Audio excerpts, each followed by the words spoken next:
I want to talk about going through hard times. You see, when we're going through hard times, we call that like going through adversity, something that's tough. And that would be in the Bible called a trial. And the Apostle James actually has something very interesting to say about going through trials. In James chapter 1, starting in verse 2, he writes, "My brothers and sisters, count it all joy when you encounter trials of various kinds, knowing that the testing of your faith produces endurance. Now let endurance have its full effect so that you become fully mature and whole, lacking in nothing." This is an astounding statement by James to say that we're supposed to count it all joy when we go through trials. I don't know about you, but I don't find it particularly joyful or joyous to experience hardship, to encounter adversity, to go through something difficult. But James says there's something that we actually should view as producing joy in us. And what is that? Well, he says that when you're going through various trials, this is a time when your faith is tested. And when your faith gets tested, he says, it results in endurance. See, if we go through life and we actually never really encounter anything tough or difficult, then we don't actually grow.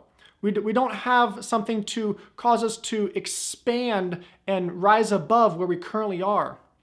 And that's what hard times do. They cause us to gain better perspective and to be able to trust in God more so we can endure more. And so then endurance causes you to become fully mature in the way you trust God, lacking in nothing. The Apostle Paul writes in 1 Corinthians chapter 10 that there's no temptation that has come upon you except what is common to everybody. But there's something else that Paul says, that God promises that when you encounter temptation, that he won't allow you to be tempted above what you can bear. And also with that temptation, Paul says that God will make a way that you can escape. Now that doesn't mean that temptation will necessarily go away, but the end of the verse says that so that you will be able to endure it. Every trial in life entails temptation. Temptation to be afraid, temptation to doubt God, temptation to turn away and look inside yourself for the strength you need to make it through. But God promises that with every temptation, he will provide what is necessary for you to be able to endure through and escape the temptation. I'm reminded of a record in the Old Testament that deals with three individuals, Shadrach, Meshach, and Abednego. Now, over in Babylon, after the exile from Judea, the exiles are living in Babylon during the time of Daniel. And there's this time when King Nebuchadnezzar of Babylon, he decides to set up this huge statue. And he wants everybody in the kingdom, when they hear the music playing, to bow down and worship him in the statue. However, as God-fearers and worshipers of the true God, Shadrach, Meshach, and Abednego, they decide that this is not what they're to do. They're not to worship any other god. And so when they get found out by not bowing down and worshiping the golden statue that Nebuchadnezzar set up, they get cast into this fiery furnace. Now, I want to read this record here in Daniel chapter 3, and it begins in verse 14.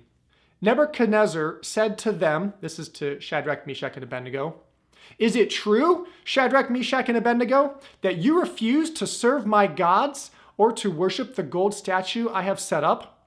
I will give you one more chance to bow down and worship the statue I have made when you hear the sound of the musical instruments. But if you refuse, you will be thrown immediately into the blazing furnace. And then what God will be able to rescue you from my power?" Shadrach, Meshach, and Abednego replied, "O Nebuchadnezzar, we do not need to defend ourselves before you. If we are thrown into the blazing furnace, the God whom we serve is able to save us. He will rescue us from your power, your majesty. But even if he doesn't, we want to make it clear to you, your majesty, that we will never serve your gods or worship the gold statue that you have set up. I love this record because it shows Shadrach, Meshach, and Abednego and their faith in God in the midst of these perilous circumstances. And then when Nebuchadnezzar asks them what God is going to be able to rescue you from his power, they say, our God can. Our God will rescue us. But they say, you know what? Even if he doesn't, we're not going to do what you say. We're not going to worship your idol. You see, this is an even if you doesn't type of faith that they're depicting. And even if he doesn't type of faith is one that doesn't rely upon whether God conforms to my desires. Whether I trust God or not is not dependent upon whether he does what I think he should. What my trust in God is based on is his unchanging character, his goodness, his love, his mercy, his faithfulness, and especially his promises. For God promises that one day he will wipe away every tear from our eyes. And God does miracles every day. He does miracles today and tomorrow. But that shouldn't change the way that we trust him and worship him if he doesn't perform a miracle. Nothing changes if God doesn't act the way we want him to. I believe in God even if he doesn't prevent me from getting sick. Even if he doesn't stop my boss from firing me. Even if he doesn't keep my business from going under. Even if he doesn't rescue me from pain and suffering. There are so many even ifs that we can think of, but that's not the point. The point is that our faith in God should not rest on our doubt in his power and ability. God is God, and he is strong and able to save. Think about this. What if God prevents me from getting sick? What if God helps me keep my job? What if God prospers my business? What if he rescues me and helps me not be in pain and suffering any longer? Maybe you're facing a crisis of belief, wondering, where is God and why hasn't he stepped into my circumstances? Maybe your faith is wavering in the midst of the situation you're facing, wondering, where is God during this time of trouble that I'm going through? Where is God during this trial that I'm facing? Maybe you're suffering and in need of God's help and waiting for him to act. Well, let me tell you that God is acting and God is at work. Even if he doesn't do what you think he should do, even if he doesn't do what you think you want him to do, God does not obey our desires. But that shouldn't change the way we trust him. We need to trust God because he is God. Yahweh is our God, and he never changes.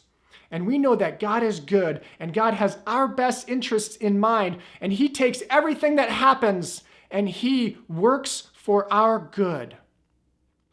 I want to leave you with one last verse from Hebrews chapter 10, verse 23. It says, "And let us hold unwaveringly to the hope that we confess, for the one who made the promise is trustworthy." See, we hold on to the hope that we have in God, not because he matches what we think he should be doing, but because of who he is. He is trustworthy. And because of that, we can be strong in the Lord, and we can have our faith be tested in times of trouble and during trials, and know that God is going to help us have the endurance to make it through.